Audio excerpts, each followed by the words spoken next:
Good evening and Radhe Radhe সবাইকে। তো আমি এখানে সন্ধ্যা দিচ্ছিলাম, আমার সন্ধ্যা দেওয়া কমপ্লিট হয়ে গেলে বাবাধামের প্রসাদ এসেছিলো, সেটা খেয়ে নিই। তারপরে আমি গল্পের বই পড়ি কিছুক্ষণ, তারপর তো রাতে ডিনারের টাইম হয়ে যায়। তো আমি ডিনার করে নিয়ে ফেস ওয়াশ করে চলে এসেছি এখানে। প্রথমে স্কিন কেয়ারগুলো বের করে নিই, আর এখানে তোমার জল খেয়ে নিই।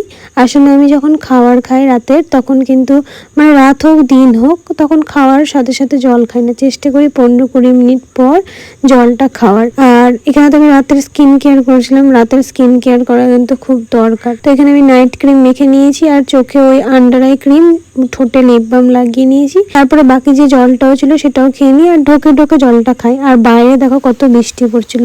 তারপর তো দেখো মশারি খাটিয়ে বিছানায় ঢুকে পড়েছি। আর এই দেখো এই সব জিনিস আমার সাথে বিছানার মধ্যে রাত্রেবেলা থাকে। তো চলো, অনেক রাত হয়েছে, এখন তাহলে ঘুমাই।